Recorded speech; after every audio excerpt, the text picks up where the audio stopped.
Formal languages का मतलब ये हो रहा है कि जो नेचुरल लैंग्वेज है, मैथमेटिकल लैंग्वेजेस हैं, नेचुरल लैंग्वेजेस है, उसका मैथमेटिकल रिप्रेजेंटेशन क्या होगा।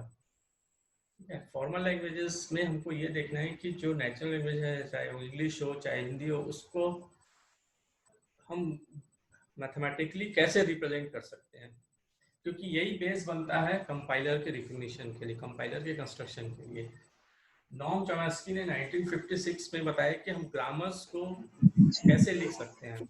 अगर हम किसी लैंग्वेज के लिए किसी मैथमेटिक रिप्रेजेंटेशन के लिए ग्रामर का फॉर्मूला बना लेते हैं या ग्रामर के रूल्स बना लेते हैं, तो हम उसके लिए सेंटेंसेस फॉर्म कर सकते हैं और उस सेंटेंसेस के बेसिस पे हम लैंग्वेजेस को भी एक्सप्लेन कर सकते हैं। ठीक है, तो आज हम देखेंगे कि किसी भी नेचुरल लैंग्वेज का मैथमेटिकल रिप्रेजेंटेशन क्या हो सकता है, हम मैथमेटिकली हम उसको कैसे एक्सप्लेन कर सकते हैं। ठीक है, तो नॉर्म चॉम्स्की ये साइंटिस्ट है, इन्होंने 1956 में बताया कि नेचुरल लैंग्वेज में एग्जैक्टली होता क्या है। हम फॉर एग्जांपल अगर हम इंग्लिश लाइक सेंटेंसेस को अगर लेते हैं, सपोज मैं लिख रहा हूँ Ram ate quickly, Ram ate quickly. ठीक है, राम ने फास्ट या जल्दी से खाया। तो राम एट क्विकली में Ram is noun, ate is verb and quickly is adverb. तो एक नेचुरल लैंग्वेज का एक सेंटेंस है Ram ate quickly. Ram ate quickly को हमने कन्वर्ट, हमने डिफाइन किया कि Ram is noun, ate is verb and quickly is adverb. ठीक है, अगर मैं राम के जगह मैं दूसरा नाउन रिप्लेस कर दूं, यहाँ पे अगर सपोज मैं मोहन कर दूं, तो मेरा सेंटेंस हो जाएगा मोहन एट क्विकली। सीता कर दूं तो सीता एट क्विकली। ठीक है, तो ये नेचुरल लैंग्वेजेस में एक रूल है, उस रूल को है ना, रिप्लेसमेंट के थ्रू हम उस रूल में रिप्लेसमेंट के थ्रू हम नंबर ऑफ सेंटेंसेस कंस्ट्रक्ट कर पा रहे हैं। तो नॉर्म चॉम्स्की ने बताया कि अगर नाउन, वर्ब और एडवर्ब ये एज अ वेरिएबल्स हैं, इसकी जगह मैं दूसरे वेरिएबल्स को, दूसरे नाउन को, दूसरे वर्ब को, दूसरे एडवर्ब को रिप्लेस कर सकता हूँ। करेक्ट, तो noun ate quickly, Mohan ate quickly, Sita ate quickly, ऐसे। ठीक है, देन स्लोली, है ना, ठीक है, इस टाइप से स्लोली, क्विकली एडवर्ब को चेंज कर सकता हूँ, वर्ब को चेंज कर सकता हूँ। ठीक है, नाउन को चेंज कर सकता हूँ। तो इसके बेसिस पे मुझे ये क्लियर हुआ कि मेरे पास कुछ वेरिएबल्स हैं और उसको मैं कन्वर्ट कर रहा हूँ सेंटेंस फॉर्मेशन के लिए। तो सपोज मैं लिख रहा हूँ S derives N V A. एक मैंने एक रूल बना दिया, एक मैंने रूल डिजाइन कर दिया कि S derives N V A, N for noun, V for verb, A for adverb. That means noun की जगह मैं नाउन रख सकता हूँ, वी वर्ब की जगह वर्ब रख सकता हूँ, एडवर्ब की जगह एडवर्ब रख सकता हूँ। ठीक है, एस रिप्रेजेंट कर रहा है एक सेंटेंस को, एस रिप्रेजेंट कर रहा है एक सेंटेंस को। तो नेचुरल लैंग्वेज को मैंने एक रूल में, एक मैथमेटिकल फॉर्मूले में कुछ हद तक डिराइव कर लिया, कुछ हद तक डिजाइन कर लिया कि मैं जितने भी वेरिएबल्स हैं जिसको मैं रिप्लेस कर सकता हूँ, उसको मैंने नाम दे दिया वेरिएबल्स। ठीक है, और वेरिएबल्स के लिए उन्होंने एक फिक्स कर लिया कि इसमें ओनली कैपिटल लेटर्स होने चाहिए, कैपिटल लेटर्स। तो वेरिएबल की जगह मैं वेरिएबल रिप्लेस कर सकता हूँ। अब इसी को आप देखिए, उस राम एट क्विकली का एक रूल मैंने डिजाइन कर दिया, एन वी ए। एन की जगह सपोज मैं राम रिप्लेस कर रहा हूँ, और राम को सपोज मैं स्मॉल आर से रिप्रेजेंट करता हूँ, स्मॉल लेटर से आर को। वर्ब को मैं रिप्लेस कर रहा हूँ 8 से, और सपोज मैं ले रहा हूँ उसके लिए स्मॉल ए। एडवर्ब को मैं रिप्लेस कर देता हूँ क्विकली, स्मॉल क्यू से। तो मेरे पास एक रूल है एज डिराइव्स, ये सिंबल कर रहा था डिराइव्स, एज डिराइव्स कर रहा है, जनरेट कर रहा है एनवीए, और ये एनवीए में मैंने इसको वेरिएबल्स कहा है कि इनके जगह में कुछ दूसरे नाउन वर्ब एडवर्ब रख सकता हूँ, और जो रिप्लेसमेंट कर रहा हूँ उसके लिए मैंने एन कुछ और रूल्स बना दिए, N derives Ram, V derives ate, A derives quickly. तो मैं एन की जगह में राम को रिप्लेस करूंगा, वी की जगह में एट को रिप्लेस करूंगा, एडवर्ब की जगह में मैं क्विकली को रिप्लेस करूंगा। तो मेरे पास एक सेंटेंस बन जाएगा,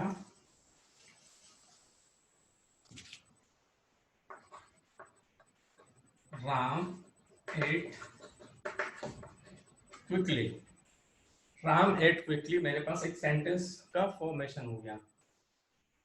कब कैसे हुआ? मेरे पास ये रूल थे। मेरे पास एक और रूल है, suppose N derives Sita, suppose मैं दे रहा हूँ स्मॉल एल, ठीक है। तो मेरे पास एक और सेंटेंस हो गया, Sita ate quickly. Suppose adverb की जगह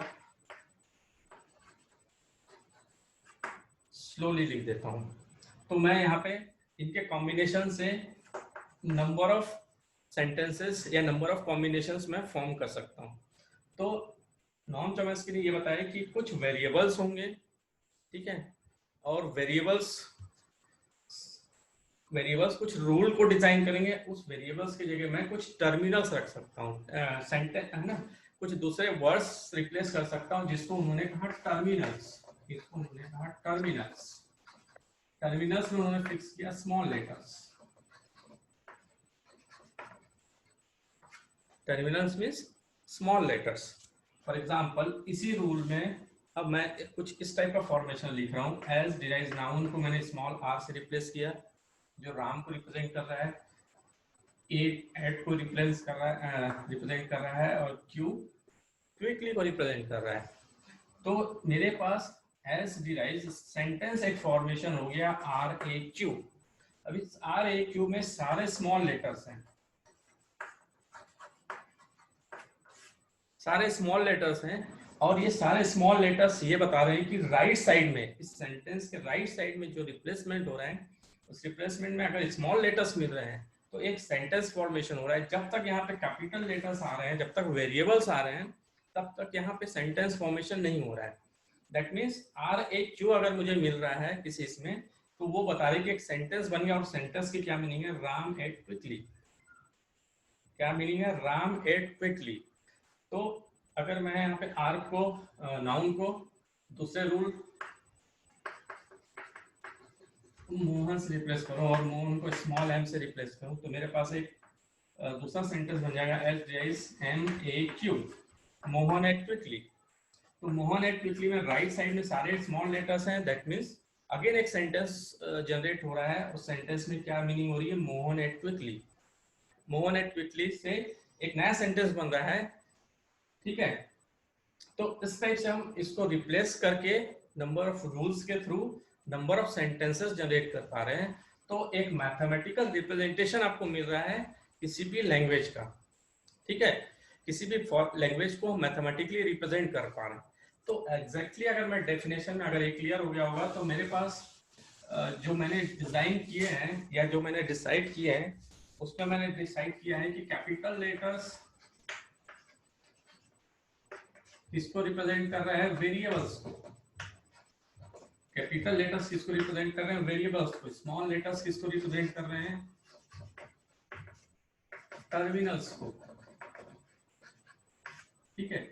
और उसके बाद मैंने कुछ रूल्स बनाए हैं। रूल्स में एक स्टार्ट सिंबल है, स्टार्ट सिंबल, और सेंटेंस, जो सेंटेंस को जनरेट कर रहा है दैट इज स्टार्ट सिंबल, और कुछ रूल्स इस सेट डिजाइन हो रहे हैं, S derives N V A, ठीक है, N derives small M, N derives small R, ठीक है, V derives small A, and A derives small Q. तो मेरे पास इस रूल्स में S derives NVA, N derives M, N derives R, V derives A derives Q। इतने सारे rules हैं और इतने सारे रूल्स से मैं कुछ सेंटेंस फॉर्मेशन कर रहा हूँ, और जो सेंटेंस फॉर्मेशन कर रहा हूँ वो क्या है, सेंटेंसेस हैं, जिसको मैं कहूँगा डेरिवेशंस। ठीक है, इन रूल को यूज करके जब सेंटेंस फॉर्मेशन में जाऊंगा तो जो स्टेप्स होगी उसको मैं कहूंगा डेरिवेशंस। तो डेरिवेशन में एक बार और मैं लिख रहा हूँ एच डिराइव्स NVA। जब मैं डेरिवेशन लिखने की कोशिश करूंगा तो मुझे यहाँ पे ये एरो को चेंज करना पड़ेगा, ये इसको डेरिवेशन का फॉर्म दे रहा है NVA। अगर रिप्लेसमेंट के लिए मैंने रूल बनाया कि यहाँ पे जैसे ही मुझे एक वेरिएबल मिलेगा मैं उसको कोशिश करूंगा कि मैं उसको टर्मिनल में कन्वर्ट करूँ। तो मैं n को स्मॉल m में कन्वर्ट करूंगा, वेरिएबल को स्मॉल m में कन्वर्ट करूंगा, वेरिएबल्स में जो रिमेनिंग वेरिएबल्स हैं वो एज इट इज रह जाएंगे v और a। नेक्स्ट टाइम से फिर से स्कैनिंग होगी लेफ्ट टू राइट, फिर से एक वेरिएबल मिल रहा है, इस वेरिएबल से मेरे पास v का रिप्लेसमेंट एक ही है, n के दो रिप्लेसमेंट है मेरे पास। सपोज मुझे m मोहन से डिटेक्ट करना है तो मैं m रिप्लेस करूंगा, मुझे राम डिटेक्ट करना है तो मैं r से रिप्लेस करूंगा। ठीक है, नेक्स्ट टाइम मैं a को रिप्लेस करूंगा q से, और आपका प्रोग्राम राइट साइड में डिटेक्ट करेगा कि सारे टर्मिनल्स मिल रहे हैं, लूप चलेगा, लूप डिटेक्ट करेंगे राइट साइड में सारे टर्मिनल सिंबल मिल रहे हैं। दैट मीन्स यहाँ पे आपने एक सेंटेंस को डिटेक्ट कर लिया, और उस सेंटेंस की क्या मीनिंग हो रही है, Mohan ate quickly, Mohan ate quickly. ठीक है, तो ये rules, capital letters, small letters, rules and star symbol, ये सारे चारों का कॉम्बिनेशन कहलाता है ग्रामर। ठीक है, तो definition of grammar is, grammar is represented by capital G. Grammar or phrase structure grammar, grammar or phrase structure grammar is Vn sigma Ps. This is mathematical definition of grammar. Vn sigma Ps, where Vn is non-empty set of variables.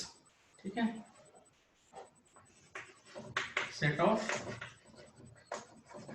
non-empty set of variables, that means capital letters.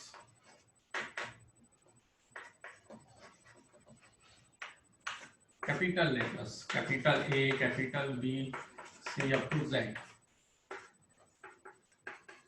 Sigma is non-empty set of terminals, set of terminals, that means small letters. Small a, small b, small c, q up to z.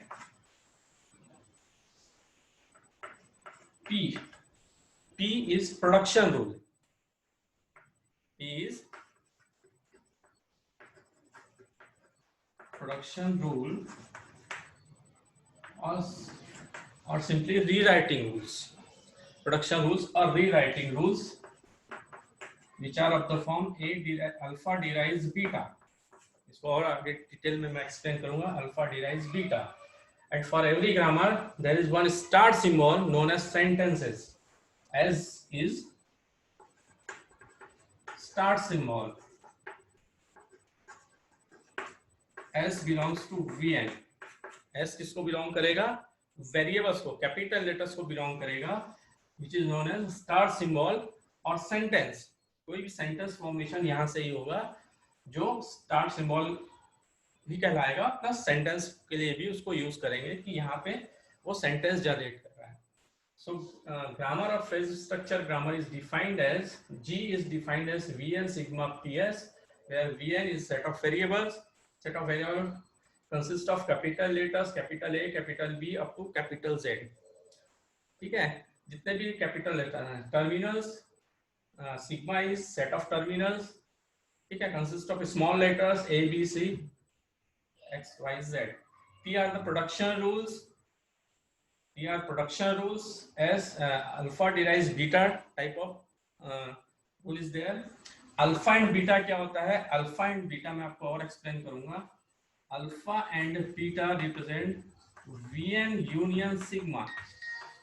Variable और variable and terminal दोनों के combination से हमारे पास यहाँ पे एक string बनेगी, जिस दोनों का कॉम्बिनेशन होगा, उसके बेसिस पे प्रोडक्शन रूल्स डिजाइन होंगे, जो अभी एक एग्जांपल में बताया था, अभी और क्लियर करूंगा एग्जांपल के थ्रू। तो ये ग्रामर की डेफिनेशन हो गई। अब इस ग्रामर के बेसिस पे हमको एक एग्जांपल आपको क्लियर करना है। For example, let g equal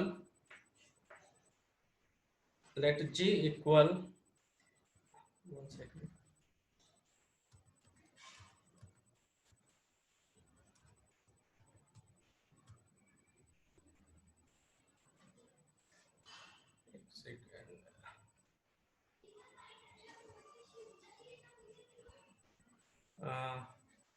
Capital S 01 production rules as derives 0 capital S1 as derives 01 and capital S। ठीक है, ये एक ग्रामर की डेफिनेशन है। इस ग्रामर की डेफिनेशन में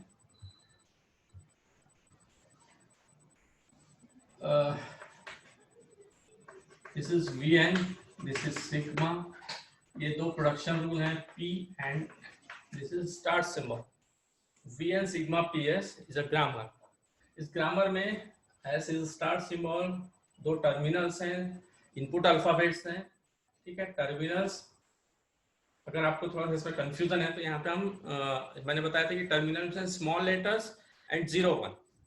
ठीक है, नंबर्स को भी हम ले सकते हैं, वो भी टर्मिनल्स की कैटेगरी में आते हैं। चलिए आपको मैं इसको कन्वर्ट कर देता हूँ। टर्मिनल्स मैंने स्मॉल लेटर्स बोला था, तो स्मॉल लेटर के फॉर्म में एग्जांपल ले लेते हैं, small a small b and small a small b।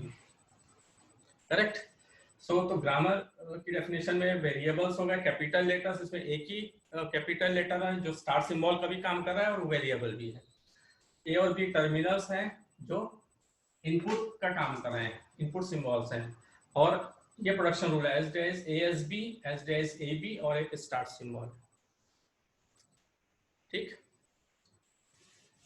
तो इस ग्रामर से हम कैसे सेंटेंसेस फॉर्म कर सकते हैं, जिसको मैं प्रोडक्शन रूल के थ्रू डेरिवेशंस आपको दिखाऊंगा।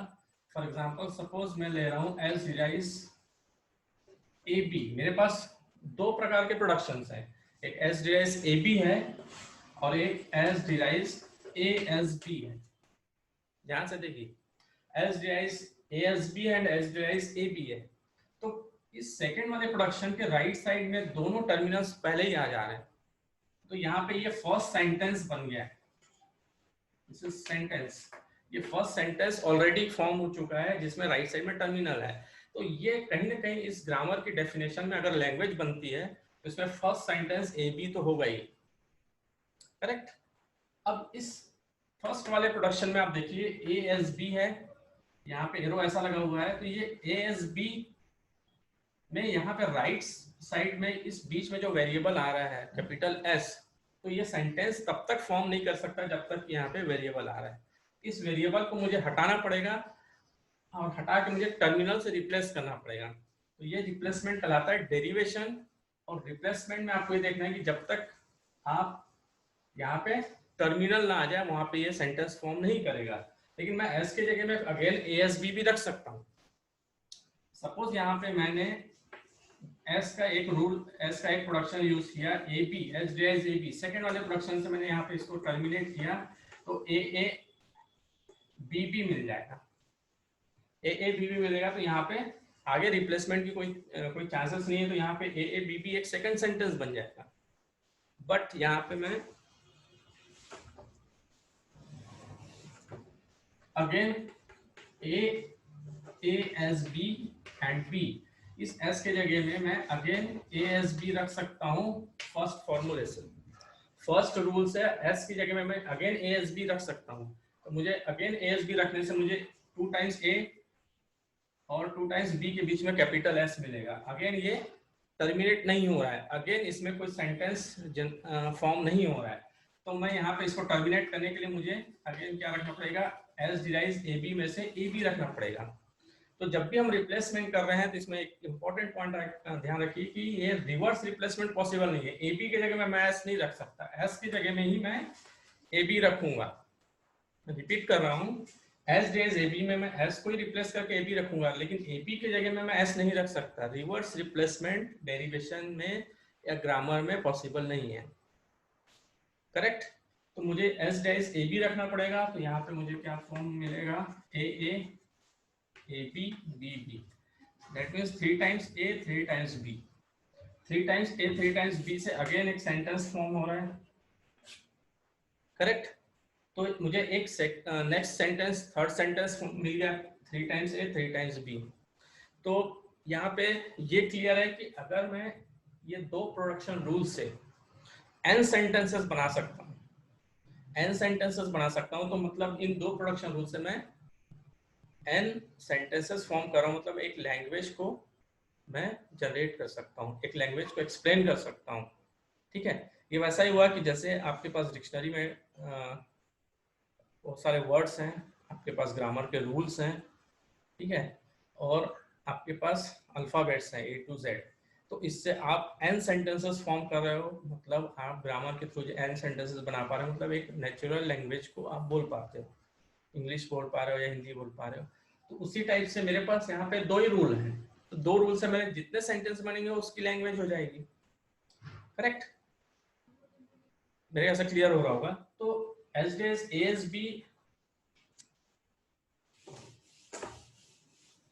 के फॉर्मेशन में आप देखिए मैं कैसे इसमें लैंग्वेज डिजाइन होती है। सपोज मैं लिख रहा हूँ S D S A S B, second replacement मैंने किया ए एस, है ना, A S B B, again मैं रिप्लेस करूंगा ए एस बी यहीं पे 3 टाइम्स। अब मुझे यहाँ पर जनरलाइज फॉर्म चाहिए, तो मैं यहाँ पे इसको n-1 टाइम्स अप्लाई करूंगा, तो मुझे क्या फॉर्मेशन मिलेगा, an-1 s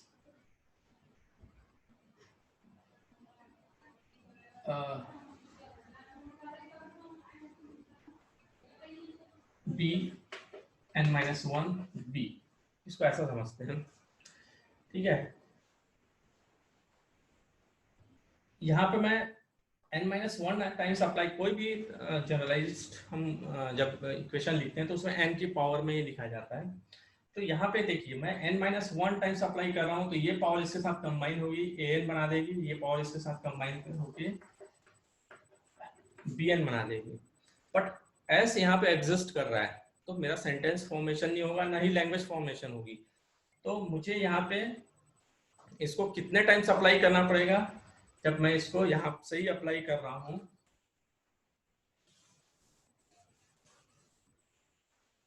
ए एस बी को फर्स्ट टाइम ले रहा हूँ, फिर ए बी को मैं सेकेंड टाइम ले रहा हूँ, इस टाइप से मैं an-1 s bn-1 n-1 times apply करूंगा इसी पर्टिकुलर प्रोडक्शन को, तो मुझे an-1 bn-1 का फॉर्म मिलेगा।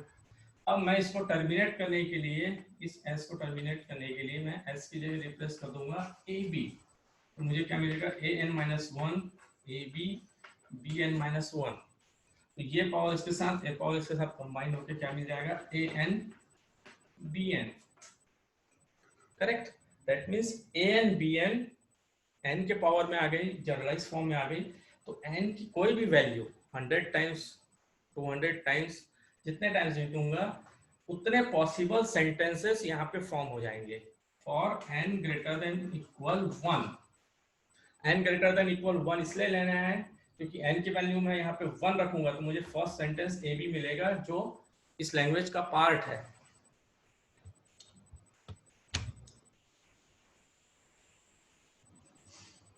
करेक्ट।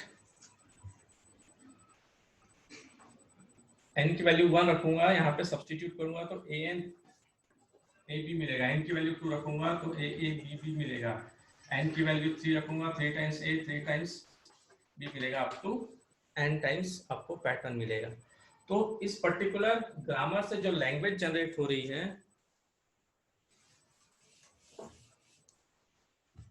लैंग्वेज क्या है, language L is a to the power n b to the power n for n greater than equal 1, for n greater than equal 1। ठीक है, तो यहाँ पे n की वैल्यू के लिए जितने पॉसिबल सेंटेंसेस फॉर्म होने हैं तो वो इससे फॉर्म हो जाएंगे। ठीक है, तो लैंग्वेज की डेफिनेशन क्या होगी, लैंग्वेज L इज, और language generated by grammar G is as derives W for W belongs to sigma star।